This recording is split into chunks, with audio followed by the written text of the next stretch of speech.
And so it is, we come to the end of this section of Romans 9 through 11.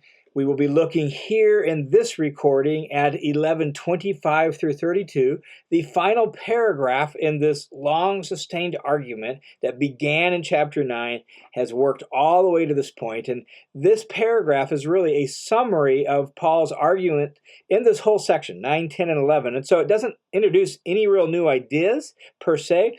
It simply pulls together everything Paul has said and emphasizes God's mercy in all of this. He says this in 11:25. He says, "For," notice again, 25 begins with explanatory for, which means it's directly and logically connected to what preceded.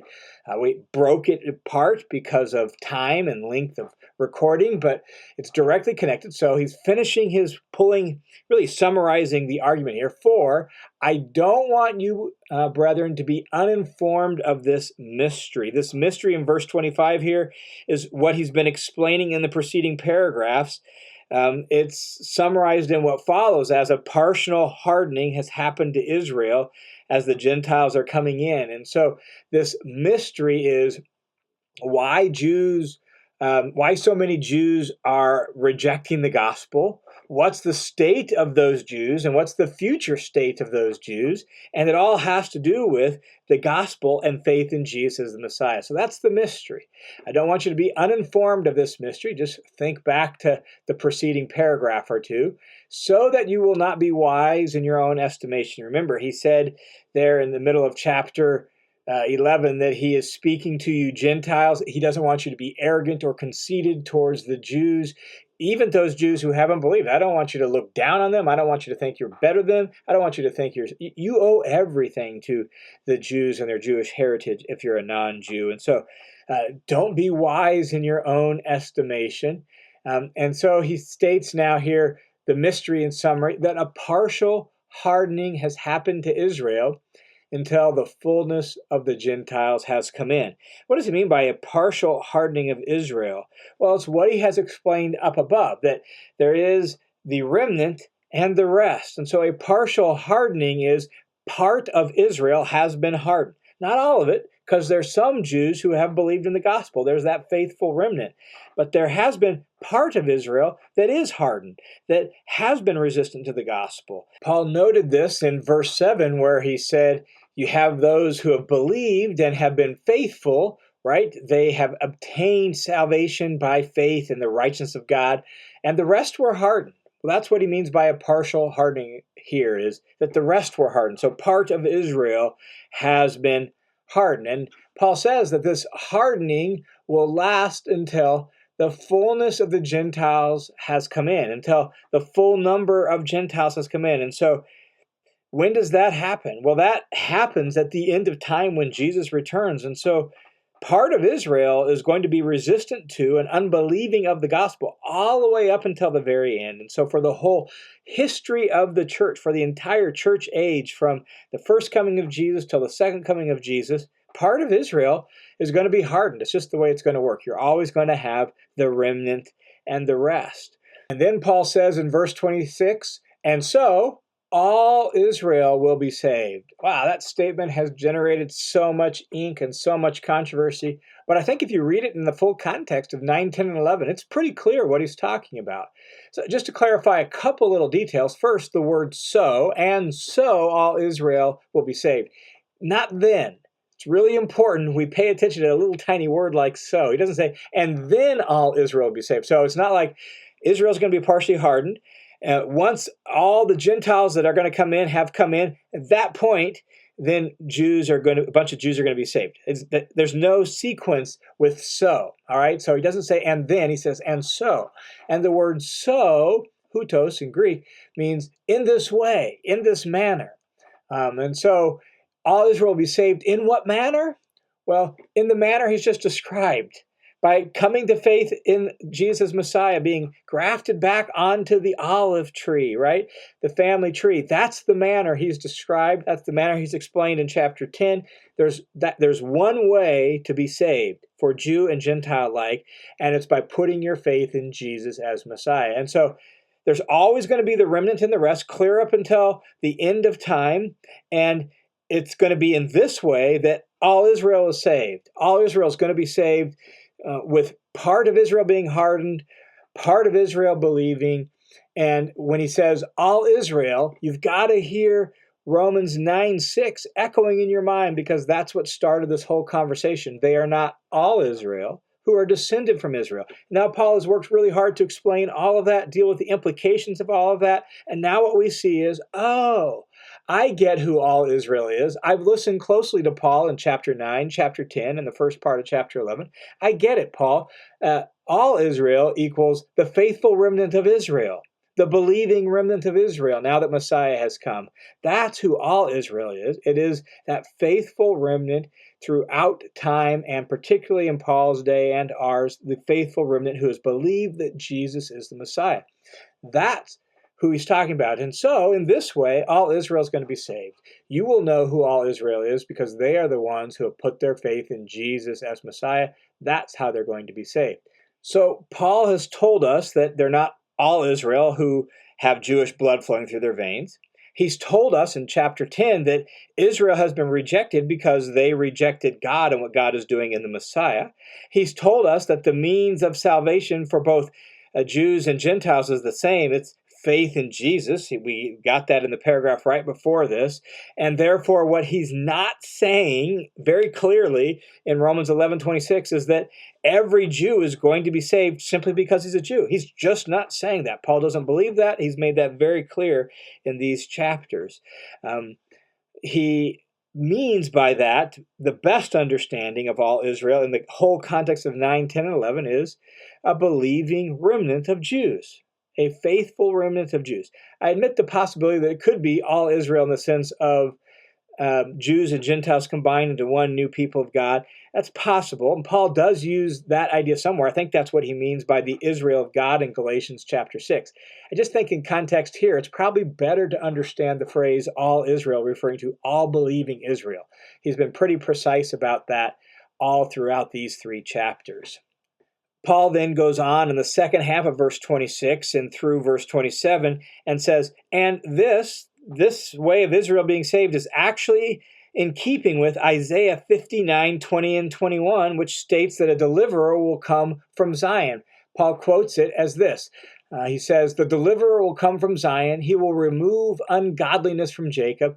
This is my covenant with them when I take away their sins. And so Paul says, Israel's sins being taken away, as promised in Isaiah 59, that happens through the deliverer. And the deliverer is Jesus, who will remove their sins and thus remove the curse. And so Israel, a faithful remnant of Jews coming to faith in Jesus Messiah, that's how God is going to save them. And it's in keeping with what God promised in the Old Testament.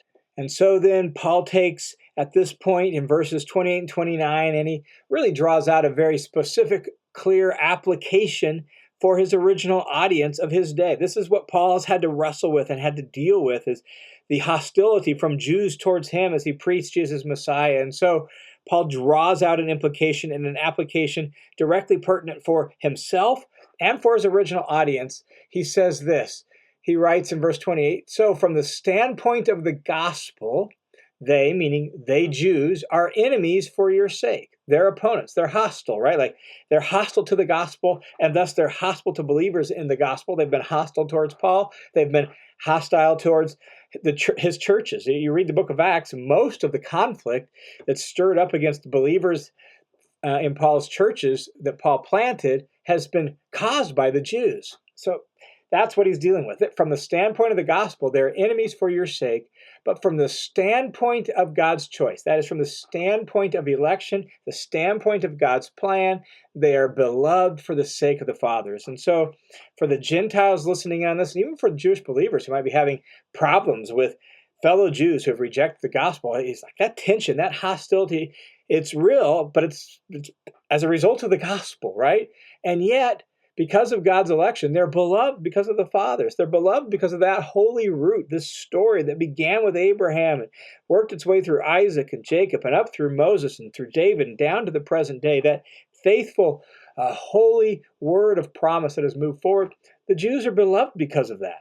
Like we owe everything to them for that. As he says in verse 29, for the gifts and the calling of God are irrevocable.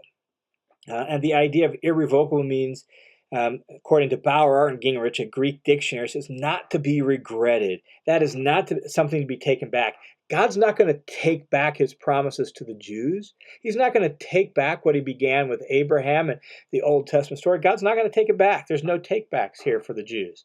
And so even though there's tension and hostility because of the gospel, and there's significant problems in the relationship between unbelieving Jews, believing Gentiles, there are no takebacks here on what God has done with the Jews. And so they're beloved for that sake.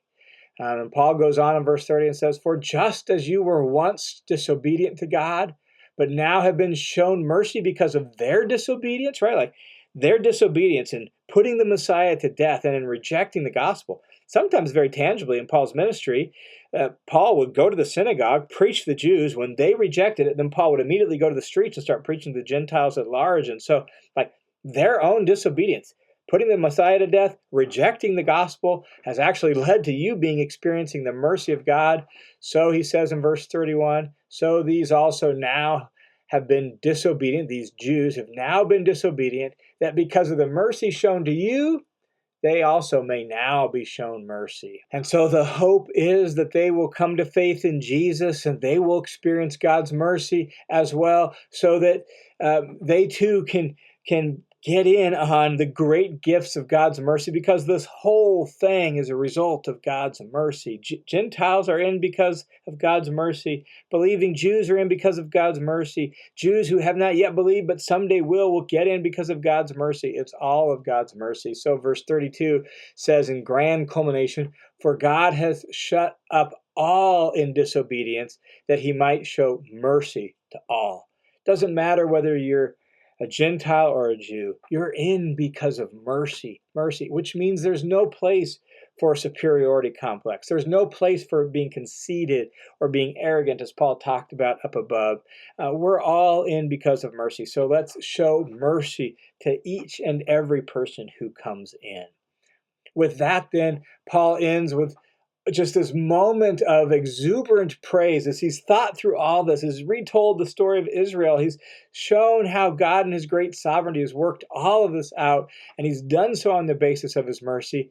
Paul can't help himself but praise God. So verses 33 through 36 is really a giant praise to God because of his mercy, in the middle of which Paul even quotes some Old Testament as he just gets caught up in this praise. This is what Paul says. He says, oh, the depth of the riches, both of the wisdom and the knowledge of God. How unsearchable are his judgments, and unfathomable are his ways. For who has known the mind of the Lord, or who became his counselor, or who has first given to him that he might be paid back to him again?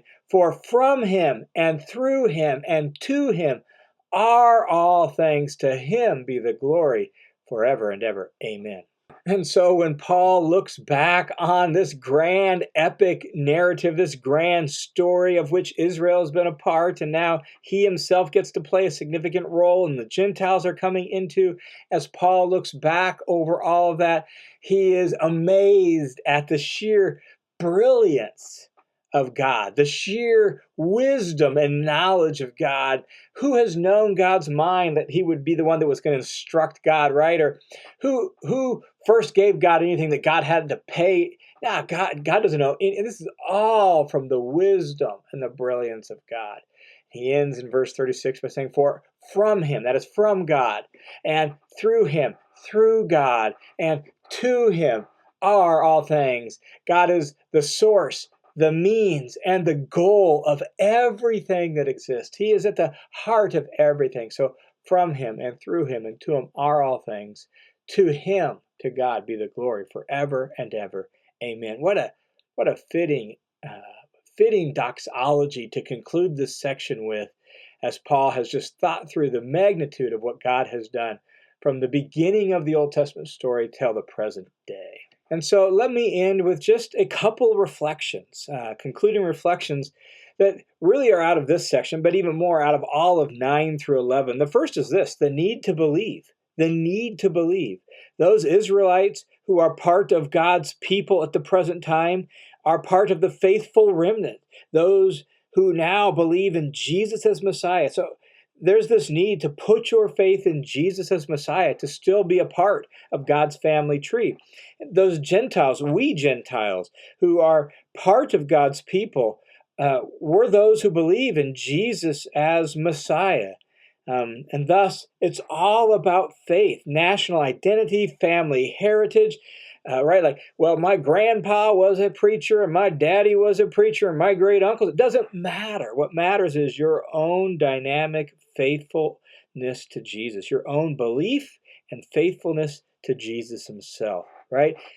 That's what qualifies us. That's what puts us on the tree, is simply trusting Jesus. So there's this need to believe in, trust in, be faithful to Jesus himself. That's the first concluding reflection. The second concluding reflection is this, and that is indebtedness and gratitude. Like we're here because of mercy. God didn't owe us anything, right? Like, he's not entitled to give us anything. He doesn't have to pay us back for anything. It's all because of his mercy. And so those of us who are Gentiles, we're unnatural members of God's family tree, as Paul called us earlier in chapter 11.